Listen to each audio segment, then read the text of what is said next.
Hello everyone, welcome to my new blog.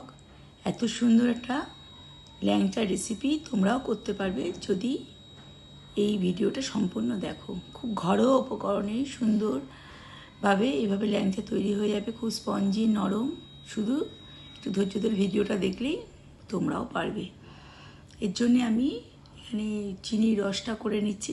ল্যাংচা সবসময় একটু গাঢ় হবে, রসের ঘনত্বটা বেশি হবে, সেটা রসগোল্লা সেটা হবে না।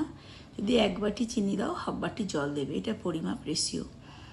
এবার পরিমাপটা যদি ল্যাংচার পরিমাপ যদি বেশি হয় তাহলে রসটাও সেভাবেই বাড়াতে হবে। আমি এখানে সব রসটা প্রায় সম্পূর্ণ, একটু এলাচ দিলাম, যদি কেশর থাকে একটু কেশর দেবে। আমি এখানে ফুড কালার ব্যবহার করেছি। এখানে আমি 250 গ্রাম ছানা নিয়েছি।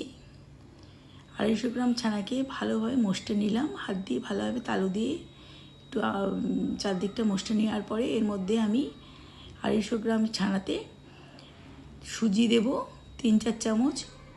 সুজিটা অবশ্যই মিক্সারে পিষে নিতে হবে। ময়দা দেব 2-3 চামচ। সুজি যদি 3-4 চামচ হয়, ময়দা দেবে 2 চামচ।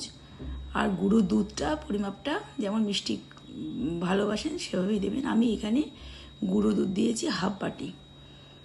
সবগুলো দিয়ে একসাথে ভালোভাবে মাখতে হবে। তার আগে আমি একটু ঘি গরম করে, বেশ খানিকটা ঘি গরম করে ওর উপর দিয়ে নিলাম। আর বেকিং সোডা এখানে দিতে হবে 1/2 চামচের মতন। সব দিয়ে একটু ভালোভাবে মশলাতে হবে। আবারও অনেকটাভাবে মশলানোর পরে এখানে আপনি এলাচের গুঁড়ো দিতে পারেন। আমি এখানে দিইনি এলাচের গুঁড়ো। সবগুলো দিয়ে ভালোভাবে মশলা নিয়েছি। এবার একটু এটাকে রেস্টে রেখে আবার একটু মশলা নেব। এভাবে আধ ঘন্টার মতন মশলাতে হবে, খুব নরম করতে হবে জিনিসটাকে। এভাবে সবগুলো মশলানো হয়ে গেলে, একদম নরম হয়ে গেলে জিনিসটা বেশ নরম চলে আসবে, ভাবটা যেমন আটা থাকে সেরকম নয়, তার থেকে একটু ভরাট ভরাট হবে, অতটা নরম হবে না। সব হয়ে গেলে আমি লেচিগুলোকে সমান ল্যাংচার আকারে সব লেচিগুলোকে কেটে নেব। যদি ল্যাংচা কম থাকে, ছানায় কম থাকে, তাহলে তেলটা বসেও করতে পারেন।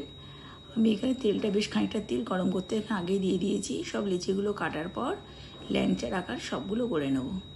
এবার আমি ছাড়বো অনেকগুলো করে, যেহেতু তেলটা বেশি দিয়েছি। তেল যদি কম দেন অবশ্যই কম কম করে ছাড়বেন। এখানে একটা জিনিস খেয়াল রাখতে হবে, তেল কিন্তু খুব বেশি গরম হবে না, হাফ গরম হবে, সে সময় আমাকে ছাড়তে হবে। ছাড়ার পরে সঙ্গে সঙ্গে উল্টাতে যাবেন না। এক পিঠটা যখন আঁচটা কমিয়ে একটু লাল লাল হয়ে যাবে তখনই উল্টাবেন। এভাবে হয়ে গেলে বন্ধুরা সেটাকে রসে দিয়ে দিতে হবে। এভাবে সব ল্যাংচাগুলো ভাজার পর অন্ততপক্ষে 6-7 ঘন্টা ঢেকে রসের মধ্যে রাখতে হবে। এবং রসের মধ্যে রাখার পর ল্যাংচাগুলো ফুলে গেছে,